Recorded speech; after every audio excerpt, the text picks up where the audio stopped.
So Michael, tell me your history, a little background about where you came from and what's been going on with you.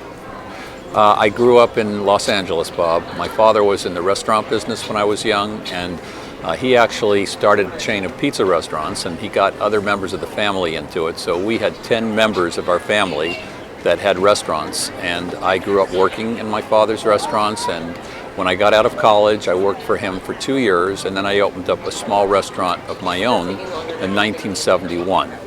That restaurant is called Italy's Little Kitchen. It's at Lincoln and Manchester. It's still in business, and my son owns and operates it.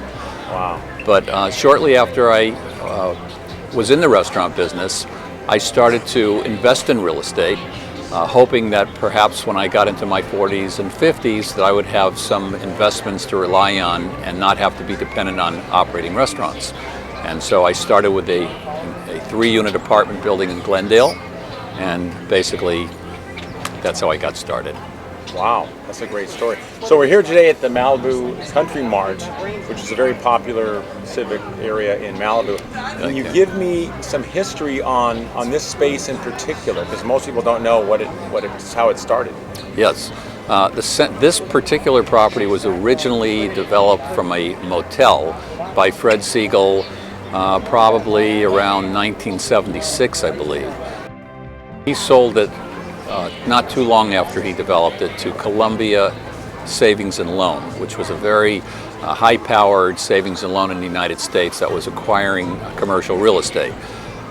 Columbia Savings and Loan sold it to me in 1985, and the reason that they sold it was because they regarded it as a very management-intensive property. Like properties similar to it in Malibu, commercial properties, they have high water tables.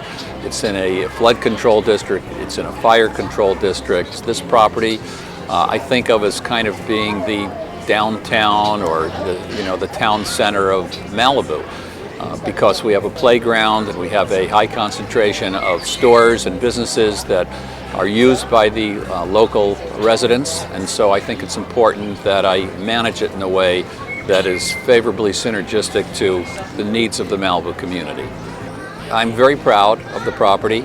It's very successful and it's very popular with the local Malibu residents, and it's even so popular that we attract people that are driving on Pacific Coast Highway, perhaps to Santa Barbara, Oxnard, Ventura, who stop in here, and some people who even come from the West Valley and West Los Angeles. So I have a commitment to continue to operate this property with the highest possible standards and to be deserving of the success that we have here.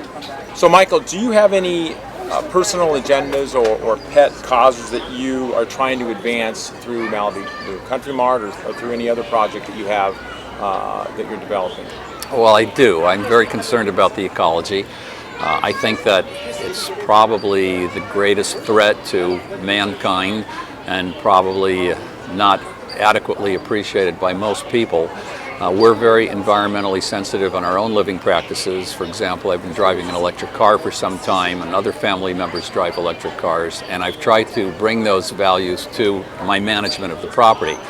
I have a young woman who has a lot of experience with environmental issues. Her name is Julie Laban, and I hired her several years ago to help me to make the property as environmentally sensitive as possible.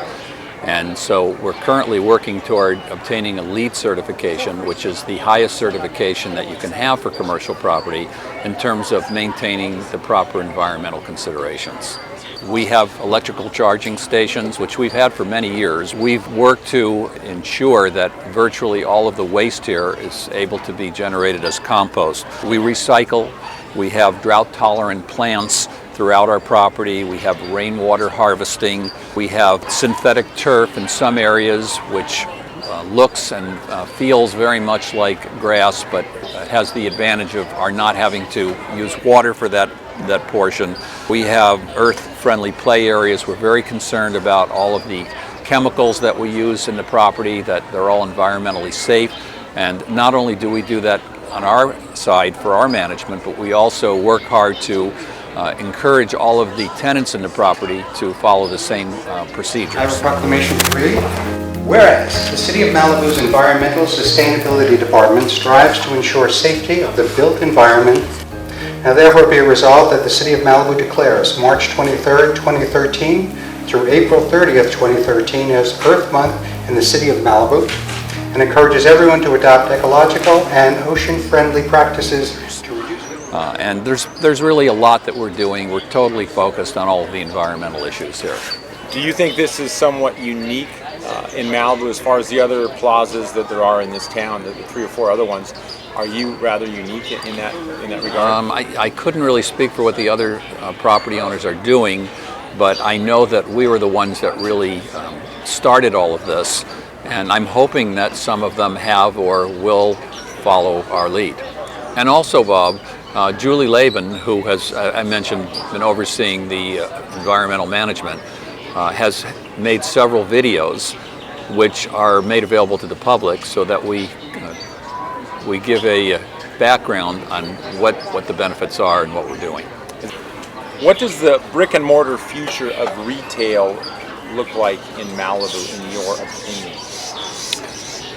Well, I think, first of all, the brick and mortar future of retail is severely challenged all over the country. Most people don't realize this, but mall development has virtually halted all through the country for something like 15 years, and many malls have closed. Obviously, when internet sales go up 7 or 8% a year and retail sales go up 2 or 3% a year, then that has to impact in a significant way retail sales. And so retail store sales are generally lower. There's not a need for as many stores. And there are many types of stores that no longer exist. The classic example everybody is aware of is bookstores, but there's lots of other stores like that. As far as Malibu is concerned, it's more of a convenience market, and so we try to have good synergy with our tenants where we have the kind of services and goods that people want. And so we've been able to support adequate store sales, but that is a challenge. So Michael, is it fair to say that you're very concerned about your tenant mix in this Malibu Country Mart, such that you want to make sure that the businesses that you have here are sustainable and last and aren't just kind of quick in and outs? Well, this, Bob, of course, is the most important consideration for my management of the property, and what I spend probably the most time thinking about. The tenants really are what the shopping center is, and all of the other things are there to support the tenants, but people come here essentially to use the services and goods that are available from the different stores and businesses that we have. So one of the things that I'm concerned about is that we have good synergy, so we don't have a lot of duplication. Another thing that I am very focused on is that we have high quality businesses. That doesn't necessarily mean chains by any means, but it means businesses that are well run and that are going to provide the kind of needs that the community is looking for. Michael, obviously you're aware of Measure R that recently went before the city. Yes. and passed, and then it's now been deemed possibly not you can't enact it. What are your thoughts on Measure R specifically, and also as it pertains to the Whole Foods project across the street? I would first of all say that philosophically, on a personal level, I'm opposed to this type of ordinance. And the reason is that I grew up in America that's based on free enterprise, and I believe that free enterprise ultimately makes the best selection of the tenants.